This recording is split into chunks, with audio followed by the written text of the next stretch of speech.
Aujourd'hui, on s'attaque à changer l'alternateur de la voiture qu'on a ramenée de Fécamp et qui est tombée en panne sur la route après 1 heure de route, pour ceux qui ont assisté à son rapatriement.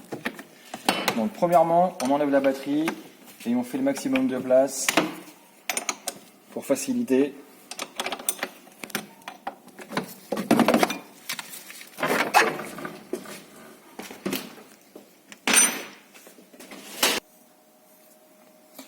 Donc ensuite la batterie, ensuite on enlève le tuyau d'arrivée d'air, on va se faciliter la vie. On a une petite plaque de bois pour protéger ici. On débranche les 2 sondes de température. On fait de la place. On débranche l'alternateur. Derrière, il y a un bouton. On appuie ici. On tire dessus et ça sort. L'autre fil en général, il tient. L'autre fil en dessous de l'alternateur en général tient avec une vis de 10. C'est bien ça. Donc il est resté d'origine.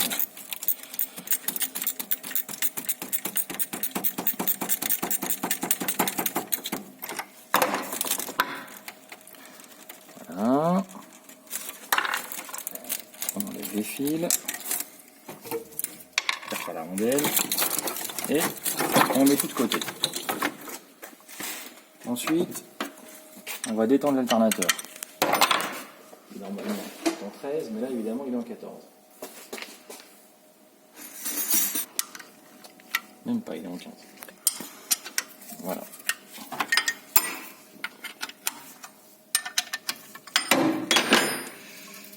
Enlever la vis carrément. De toute façon, il faudra l'enlever.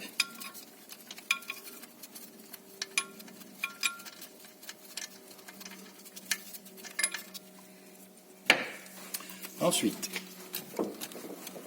s'il ne bouge pas tout seul, on prend une barre, on force un peu et on enlève la courroie. Voilà. Ensuite, maintenant, on a accès aux vis dessous qui sont ici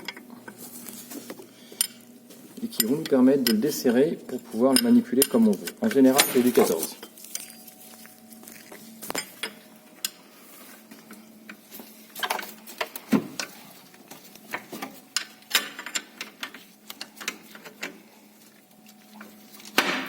Voilà.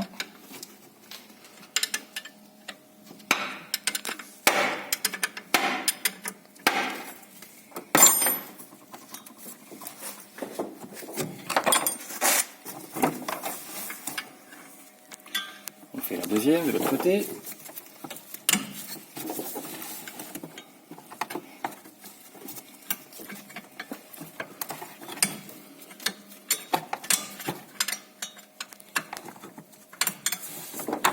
Voilà. Du coup maintenant, il bouge librement.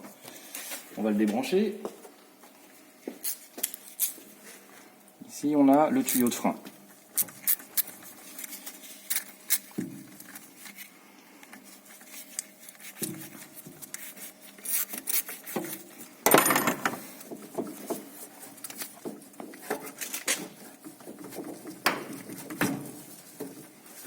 Voilà, quand il casse, eh ben, il est bon à remplacer. Ça c'est réglé. On débranche le tuyau. La dépression, qui nous indique si on a une dépression ou pas.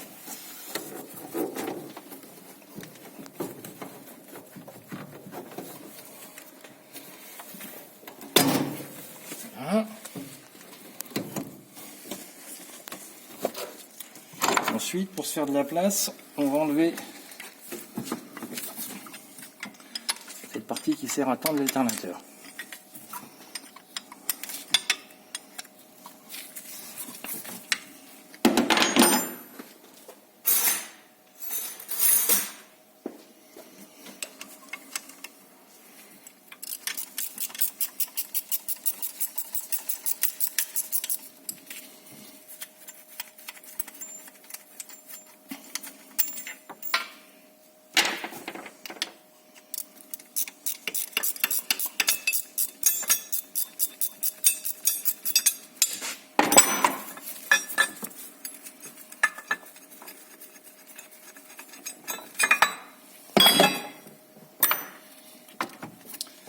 Comme ça, on a plus d'accès.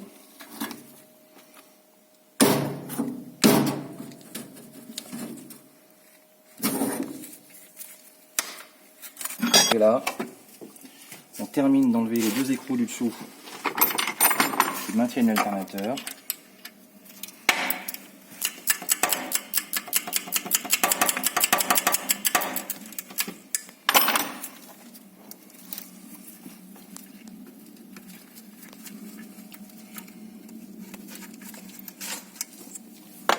Voilà pour un.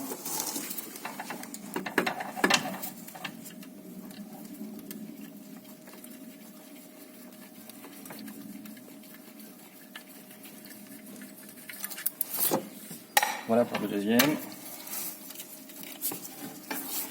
Et ensuite, on sort l'alternateur, on tire un peu, il se débranche et c'est fini.